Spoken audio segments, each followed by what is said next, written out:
በራያ አላማጣ ወረዳ የድሮን ጥቃት መፈጸሙ ምንጮች ተናገሩ። ጥቃቱ የተፈጸመው በግመል የተጓጓዘ መሳሪያ ታጣቂዎች ሲቀበሉ ነውም ተብሏል። ጥቃቱ የተፈጸመው ዛሬ ነሐሴ 4 2 ሰዓት አካባቢ በራያ አላማጣ ወረዳ የመረዋ ንዑስ ወረዳ የድሮን ጥቃት መፈጸሙም ታውቋል። እንደ የአካባቢው ምንጮች ገለጻ ጥቃቱ በመረዋ ሁለተኛ ደረጃ ትምህርት ቤት አካባቢ በሚንቀሳቀሰው አርሚ 26 በሚባለው የህወሓት ታጣቂዎች ላይ ነው ተብሏል። ጥቃቱ በታጣቂዎች ላይ ጉዳት አስከትሏል። ድሮኑ አሁንም በአካባቢው አሰሳ እያደረገ ይገኛልም ብለዋል። ህገወጡ የህወሓት ቡድን በትግራይ ህዝብ ሲንብንብንም ተጨባጭ ግን የህዝቡን ጠላት መሆኑን በተግባር አሳይቷል። የትግራይ ህዝብ ከኢትዮጵያ ሀገር መስረታ ጀምሮ ለሀገር አንድነትና ህልውና ብዙ ዋጋ የከፈለ ህዝብ ነው። በዚህ ሂደት ውስጥም ለኢትዮጵያ ነጻነትና ሉዓላዊነት ደሙን ያፈሰሰና መስዋዕትነትን የከፈለ የጀግና ህዝብም በማንነቱና በኢትዮጵያዊነቱ የማይደራደር ከሌሎች የኢትዮጵያ ህዝቦች ጋርም ተጋግዞ ዘመናትን የተሻገረ ህዝብ ነው። ይህ ህዝብ በኢትዮጵያ እኩልነት፣ ፍትሃዊነት፣ ሰላምና ዲሞክራሲ እንዲሰፍን በርካታ ትግሎችንም ሲያደርግ ቆይቷል። ነገር ግን ህገወጡ ቡድን ከትግራይ ህዝብ ይልቅም ለራሱ ብቻ የሚያስብና በትግራይ ህዝብ ጥፋት ላይ ህልውናውን የሚያቆይ ቡድን መሆኑን አሳይቷል። ለአብነትም የህወሓት ህገወጥ ቡድን የመንግስት ስልጣን ተቆጣጥሮ በነበረበት ዓመት ከትግራይ ህዝብ ፍላጎት ውጪ በበርካታ ወገኖቻችን ተቋማት ላይ ታሪክ የማይሽረውን ጥፋቶችን ፈጽሟል። በተጨማሪም ዜጎች ለከፋ ሰብአዊ መብት ረገጣ ሀገሪቱንም ለኢኮኖሚያዊ፣ ማህበራዊ፣ ፖለቲካዊ ቀውስም ዳርጓል። ቡድኑ ከትግራይ ህዝብ ይልቅም የራሱን ስልጣንና ጥቅም ለማቆየት ከስልጣን ዘመኑ ሲያደርግ እንደነበረው ስልጣኑንም ካጣ በኋላ እንዲሁም አሁን ላይ በርካታ ግፎችንና ሀገር አፍራሽ ተግባራትንም እየፈጸመ ነው። ከሰሞኑ ህገወጥ ቡድን ለተደራጁ የሚላኩ ሰብአዊ ድጋፎችን ለተረጂ በትክክል እንዳይደርሱ በተለያዩ የቀረጥ ስርዓቶች ውስጥም በማስገባት ዜጎች ከመሰረታዊ ድጋፍ እንዲገለሉ ማድረጉ ቡድኑ ለትግራይ ህዝብም ደንታ እንደሌለው ማሳያ ነው። የትግራይ ህዝብ ለአደጋ የሚያጋልጥና የሚጎዳ ይህ ድርጊት ቡድኑ ከትግራይ ህዝብ ይልቅ ለራሱ የፖለቲካ ከኋላም የሚያጎላብት ኃይሎች ቅድሚያ መስጠቱንም የሚያረጋግጥ ነው። ህገወጡ ቡድኑ አሁን ወቅቱ የሚያሳየው የዘርፉ ተግባር ባህሪ ዛሬ የተፈጠረ ሳይሆን ህዝቡ እንዲቸገር ማድረግና የተጎዳ ህዝብ ጮሆ እንዲነሳ ማድረግ የቡድኑ እድሜ ልክ ተግባር መሆኑን ይታወቃል። ቡድኑ የክልሉን ሀብት ለጦርነት ዝግጅትና ለታጣቂዎች ስምሪት እየዋለ ሲሆንም ታዳጊዎችና ወጣቶችን በግዳጅ ወደ ውትድርና በማስገባት ላይ ይገኛል። ሰላማዊ ፖለቲካ ውይይት እንደ ድክመት የሚቆጠረው የህገወጥ ቡድን ራሱ የሚፈጥረውን የህዝብ ስቃይ ለዓለም አቀፍ ማህበረሰብ በማሳየት ስልጣኑንም ለማስጠበቅ ለመጠቀም እየተፍጨረጨረ ይገኛል። የትግራይ ህዝብ የቁመቆሩን ስብስብ የጥፋት አካሄድ በቃ በማለት የጀመረውን እንቅስቃሴ በማጠናከር ተራማጅ አስተሳሰብ ባላቸው የፖለቲካ ልሂቃን በመጠቃት ልማቱን ሊያፋጥን ይገባል ሲልም ፋና ብሮድካስቲንግ ዘግቧል። ወደ ቀጣይ መረጃ ስናልፍም የክልል ልዩ ኃይል ይፍረስ፣ ሀገር አቀፍ ሚሊሻ ይደራጅ የሚሉ አጀንዳዎች ቀረቡ። በፌደራል ከተሞች ጉዳይ ጥላ ውስጥ የወደቀው ሀገራዊ ምክክር ጉባኤ በተለያዩ አጀንዳዎች ዙሪያ ለውሳኔ የቀረቡ ጉዳዮችን ማስተናግዷል። በአወያዮቹ በምሁራን ፓናል አባላት እንዲሁም በምክር ሀሳብ አጠናካሪ ቡድን አባላት ላይ ቅሬታዎች የቀረቡ ሲሆን ከ10 የሚልቁ የፖለቲካ ፓርቲዎች ለኮሚሽኑ ቅሬታ ለማቅረብ ፊርማ እያሰባሰቡ መሆናቸውም ተሰምቷል። የልዩ ኃይል አደረጃጀቶች ያልፈረሱ ክልሎች በሚልም ቀርቧል። በተቋማት ግንባታ የህግ የበላይነትና ሰብአዊነት መብቶች አጀንዳ ውስጥ ከተካተቱ ንዑስ አጀንዳዎች መካከል የጸጥታና ደህንነት ተቋማት ነጻነት፣ ገለልተኝነትና አደረጃጀት ጉዳይ የሚገኝበታል። በንዑስ አጀንዳው አማካኝነት ምክክር ከተደረገባቸው ጉዳዮች መካከል የክልል ልዩ ኃይሎች ጉዳይ የሚገኝበት ሲሆን አሁንም የልዩ ኃይሎች አደረጃጀትን ያላፈረሱ ክልሎች መኖራቸውን በምክክር ሂደቱ መነሳቱን ምንጮች ነግረውናል። ምንም እንኳን የክልሎች የልዩ ኃይል አደረጃጀት እንዲፈርስ የተወሰነ ቢሆንም ኦሮሚያ፣ ሶማሊያና አፋር ክልሎች በተለያዩ መልክና ስያሜ የልዩ ኃይል ሰራዊታቸውን ሳይበትኑ ማስቀጠላቸውን ያነሱ ተመካካሪዎች ውሳኔው በሁሉም ክልሎች በእኩልነት ተግባራዊ እንዲደረግ መጠየቃቸውንም ተሰምቷል።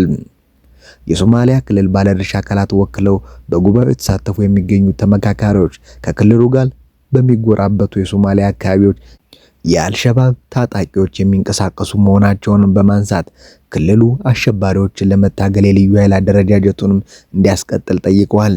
ይሁንና የሁሉም ልዩ ኃይሎች አደረጃጀት እንዲፈርስ የቀረበው ምክረ ሀሳብ ሚዛን መድፋቱንም ሰምተናል። በዚሁም እንደ ሶማሌ ባሉ ክልሎች የአካባቢውን ቋንቋና ስነ ልቦና የሚያውቁ የፌዴራል ጸጥታ አካላት እንዲሰማሩ ምክረ ሀሳብ መቅረቡንም ምንጮች ጠቁመዋል።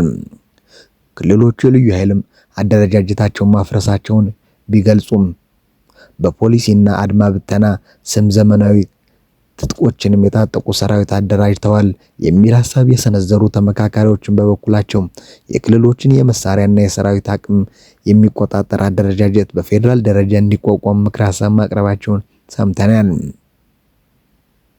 እነዚህ ምክረ ሀሳቦች የሥራ ቡድንም ውሳኔ እንዲያሳልፍባቸውም የቀረቡ ናቸው።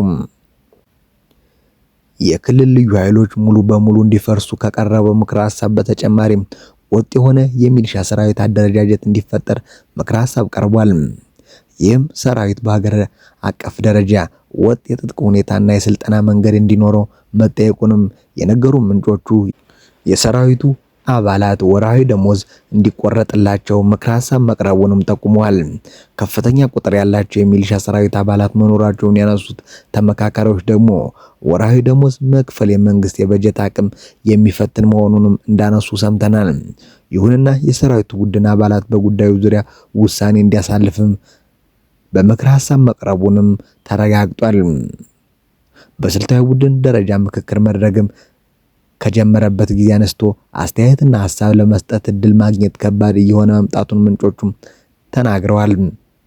በተለይም በመንግስት አደረጃጀትና ቅርጽ አጀንዳ ላይ እየተመካከሩ የሚገኙ ተመካካሪዎች እጅ በማውጣት ሀሳብ ለማቅረብ የሚያደርጉት ተደጋጋሚ ጥረት በአወያዮቹ የተነሱ እንቅፋት እንደገጠመው ምንጮቹ ተናግረዋል። አወያዮቹ የመናገር እድል የሚሰጡበት መንገድ ላይ ቅሬታ ያላቸውና የአካሄድ ጥያቄ ለማንሳትም የሞከሩ ተመካካሪዎች የመናገር እድል እንዳላገኙም ተሰምቷል። የመናገር እድል ተሰጧቸው አስተያየት የሚሰነዝሩ ተመካካሪዎች የሚያነሷቸው ሀሳቦች በብዛት መመሳሰላቸው ጉዳዩ ሆን ተብሎ የሚከናወን እንደሆነም ይጠቁማል የሚሉ ተመካካሪዎች ምን አይነት ሀሳብ ይነሳል የሚሉ ተጠንቷል የሚል ጥርጣሬ እንዳላቸውም ገልጸዋል። የአወያዮቹ ገለልተኝነት ከተመካካሪዎች መካከል የተመረጡ የምክረ ሀሳብ አጠናካሪ ቡድን አባላት በአብዛኛው ወደ አንድ ወገን ያገደሉ መሆኑን ቅሬታ ያሳደረባቸው ጉዳዩ መሆኑን ያነሱ ተመካካሪዎች ለኮሚሽኑ ቅሬታ ማቅረባቸውንም ምንጮች ገልጸዋል። ወደ ቀጣይ መረጃ ስናልፍም ዶክተር ቴዎድሮስ አድሃኖም የኢትዮጵያ መሪዎች ለግጭቶች ፖለቲካዊ መፍትሄ እንዲፈልጉም ጠየቁ። የዓለም ጤና ድርጅት ዋና ዳይሬክተር ዶክተር ቴዎድሮስ አድሃኖም የኢትዮጵያ መንግስትና ክልላዊ መሪዎች በአገሪቱ ላሉት ግጭቶችም በንግግር ፖለቲካዊ መፍትሄ እንዲፈልጉም ጥሪ ያቀረቡ። የቀድሞ የኢትዮጵያ ጤናና የውጭ ጉዳይ ሚኒስትር የነበሩት ዶክተር ቴዎድሮስ በአገሪቱ የተለያዩ ክልሎች ውስጥም እየተካሄደ ያሉ ግጭቶች በዜጎች ላይ መከራ እያመጡ መሆናቸውን በመጥቀስ ፖለቲካዊ መፍትሄ እንዲፈለግላቸውም ጠይቀዋል።